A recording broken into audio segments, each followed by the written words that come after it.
comment se fait-il que dans l'œuvre d'un assez grand nombre de peintres contemporains, le visage humain devienne anonyme? Les visages est anonyme parce que l'expression porte dans tout le tableau. On parle beaucoup du divorce qui existe entre Oui, l'artiste et les spectateurs. Oui. Pourquoi la musique, à l'heure actuelle, a-t-elle pris une telle extension? C'est parce que la radio. Les peintres, nous n'avons pas notre radio, voilà tout simplement, nous ne l'avons pas. Motore. 2150 prima. À quel âge avez-vous senti que vous ne pourriez absolument pas faire autrement que peindre?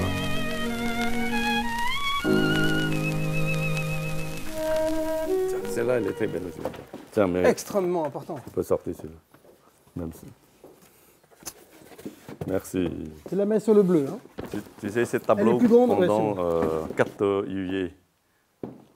Ce tableau-là qu'on a fait pendant 4 juillet. L'attentat de Nice. Nice, bon, pour ça, le couleur, pareil, ça mais sort c'est comme bien, ça, un peu les chèvres, très rouge. Vous voyez, c'est un peu triste. On n'est jamais loin de l'esprit ni de l'actualité. C'est très important. Les artistes sont extrêmement concrets.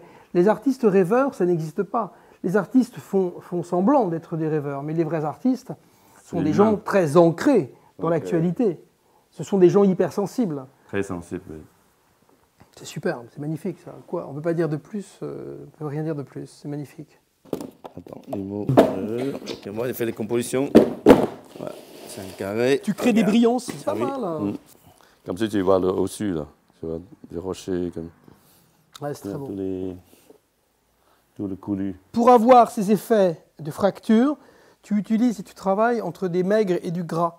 Comment tu fais pour avoir ces espaces? Tu sais où la peinture... Ça craque. Je mets de l'eau. Quand il y a acrylique, je coule de l'eau, ça craque comme ça. Ça crée un écartement, ça crée un écartement des couleurs. C'est pour ça que je peins toujours le clair au fond. Toutes les couleurs. La fameuse histoire des couleurs claires. Quand la peinture noire, ça craque, ça donne... C'est magnifique. Et vous faites des résurgences de couleurs. Et la peinture qui est sur la partie supérieure laisse apparaître les couleurs qui sont sous-jacentes. Voilà.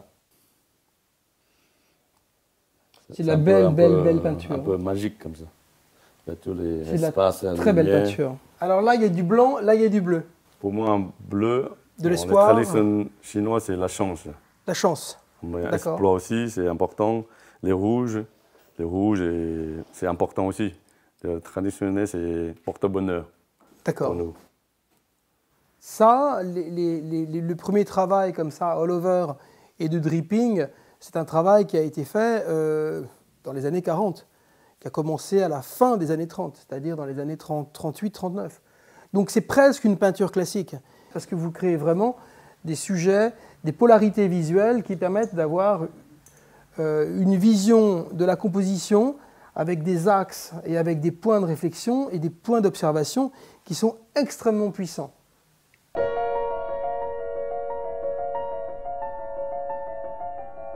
Concrètement, vous commencez comment vos tableaux? Est-ce qu'ils émergent, est-ce qu'ils émanent d'une idée préconçue ou est-ce qu'ils émanent de quelque chose de totalement subconscient? C'est-à-dire que vous commencez avec un certain nombre de couleurs. Moi j'ai commencé par noir, ma calligraphie chinoise. Après, je prends l'idéogramme. Après, j'ai commencé par le tableau. Et après, j'ai commencé avec ma sensation. Je peins. Après, tous les mémoires, je peins aussi. Ça fait combien d'années que vous travaillez? Vous travaillez depuis combien d'années? J'avais 20 ans. D'accord. Donc, vous avez commencé donc, par des choses très classiques. Et puis, un jour, vous avez décidé de quitter ce monde, j'ai envie de dire presque typiquement asiatique, typiquement chinois, pour aller vers un monde beaucoup plus libre. Plus moderne, plus libre. Et puis, tout ce que je sens, mon énergie et mon sentiment, je peins. Alors, tout à l'heure, avant le tournage, vous me parliez du mouvement ou de la stylistique all-over. Le all-over, vous me l'avez expliqué, c'est une manière de peindre sur la surface sans limite. Sans limite. Avec une composition interne, mais sans limite de la surface. Alors, tous les bords de vos tableaux, comme beaucoup de jeunes artistes actuellement, est travaillé jusqu'au bord. Oui. Mais comme vous travaillez par terre, Sans limite, oui. Vous êtes sans limite. Sans limite, oui. Et quand vous mettez la libre, toile sur plus châssis, liberté, oui. Vous détruisez une partie du tableau. Non, parce que j'ai prévu quand même. Dans ma tête, j'ai toujours prévu pour que... Pour que la composition, une fois tendue sur châssis... Exactement, oui. D'accord. Et tout, je calcule, oui. Tu vois, je calcule tout le bord dans ma tête. Bien sûr. Alors, la notion de temps, bien sûr, en art, c'est quelque chose qui n'existe absolument pas. On peut faire un chef-d'œuvre en 15 minutes, ou une horreur en 1 an, ou en 20 ans. D'ailleurs, on est toujours étonné des gens qui prétendent que l'art dépend d'un chronos et qui vous demandent systématiquement « mais combien de temps tu as mis pour faire cette sculpture ?» C'est ce qu'on me demande à chaque fois. La seule chose qu'on peut juste estimer, c'est la notion de quantité de travail, c'est-à-dire de quantité de réflexion et quantité de difficulté appliquées sur la toile. Donc on peut dire très concrètement que ce sont des tableaux qui sont très longs à faire, parce qu'au-delà même de l'instinct, il y a quand même quelque chose de réfléchi dans les tableaux. Oui. Alors, qu'est-ce qui est réfléchi dans les tableaux? Est-ce que c'est plus la composition générale ou est-ce que c'est plus les couleurs du tableau?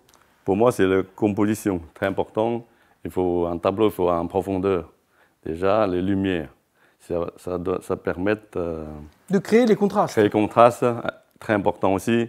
En même temps, pour moi, important, il y a toujours laisser les traces. Tu regardes. Tu as vu toutes les petites taches comme ça, là. Oui, alors on l'a remarqué. On l'a remarqué sur celui qui est là-bas. C'est assez incroyable. On a l'impression que ce sont des feuilles d'or, des petites feuilles d'un arbre en or qui sont collées et qui créent un schéma de contraste. On a l'impression d'une flottaison globale. Mais comme dans le all-over dont vous parliez tout à l'heure, en effet, dans le all-over, on n'a pas de fin sur la toile, on n'a pas de limite, et on a une espèce d'échappatoire complet sur le mur. C'est pour ça que c'est difficile à encadrer. Ça s'encadre. Est-ce que vous encadrez vos tableaux? Très simple. Déjà, l'encadrement, c'est très important pour un tableau. Il faut bien ça permet de le fermer. Et voilà. oui, bien présenter, c'est important. Ça le protège intellectuellement, mais aussi esthétiquement. Esthétiquement, c'est l'œil, c'est important. Un tableau, c'est pour regarder. Quand une fois fini, une focalisation, voilà. Comme une fenêtre. Comme une fenêtre, il faut regarder bien. C'est concentré. Quand il faut bien encadrer, c'est très important. Parce que ma peinture, souvent, c'est un peu violent, un peu magique. Parce que comme notre vie, moi j'espère toujours, on a quelque chose de toujours magique. Dans ma peinture, tu trouves toujours quelque chose d'étrange, un peu magique, qui sort. La belle chose qui va venir. C'est très bouddhiste, ça. Voilà. C'est très, très bouddhiste. On a toujours une belle chose. Voilà, toujours une belle chose. Et puis, ça porte bonheur aussi pour la peinture. Bien sûr. Oui, d'ailleurs, tu vois bien tous les craques comme ça, là, tu as vu. Pour moi, c'est comme des fois, dans notre vie, des fois, on est un peu bien, pas bien. Mais derrière les choses, on a toujours trouvé les bonnes choses. Oui, bien sûr. Pour les tableaux.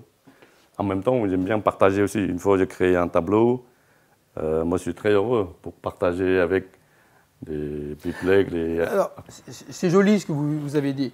Vous partagez. Je pense que les vrais artistes sont des gens généreux parce que l'œuvre, une fois finie, une fois achevée, ne leur appartient plus, bien évidemment. Et vous pensez quoi de cette œuvre? Est-ce qu'elle appartient à quelqu'un? Est-ce qu'elle vous appartient? Ou est-ce que maintenant, c'est fini, elle est au public? Elle est pour le public? Oui, je suis d'accord. Parce que quand je suis vécu avec tous les artistes contemporains, ils sont très généreux. Par exemple, vous m'offrez 2 chiens. Oui, mais... Imagine. Oui, mais de la même manière que Robert Combas, que Pierre Alechinsky, tous les gens qui ont... Moi, j'ai un livre d'or. Je pense que quand on a dépassé, un certain stade, on a une grande distance. On a une grande distance avec l'œuvre. Et l'œuvre achevée, je le répète, l'œuvre achevée, elle appartient plus à son créateur, un peu comme un enfant. Je ne vais pas faire un parallèle idiot, mais une fois qu'un enfant a été élevé, éduqué, il n'appartient plus à ses parents, il a une liberté. L'œuvre, une fois qu'elle est achevée, elle est libre. Elle a atteint son état de majorité, elle est totalement libre. Exactement, oui. En tout cas, une chose est sûre, c'est que vous avez de l'avenir. Vous le savez, c'est pas moi qui suis le baromètre absolu, mais en tout cas, c'est une très belle matière, c'est un très beau travail, c'est un travail complexe et qui peut être exposé, à mon avis, un peu n'importe où, tellement il est beau, il est libre, c'est un travail autonome. Donc merci de nous avoir reçus. Merci, merci. Toi, tu es. Tokin. Alors ça veut dire merci et au revoir, c'est ça. Au revoir.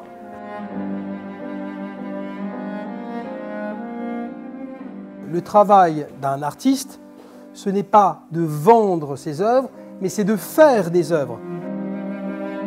De la même manière que si on demande à Arthur Rimbaud s'il a écrit Le bateau ivre pour vendre le bateau ivre, on lui répond non, il a écrit Le bateau ivre parce qu'il l'a écrit, parce que son travail et son métier, sa puissance, sa force, inéluctablement, c'est d'écrire de la poésie. Alors tous ces gens qui pensent que l'art, c'est faire, c'est traduire et convertir une œuvre en argent, c'est faux. La démarche est faussée dès le départ. On fait une œuvre, on ne la vend pas. On ne travaille pas pour vendre, on travaille pour faire l'œuvre. Rimbaud.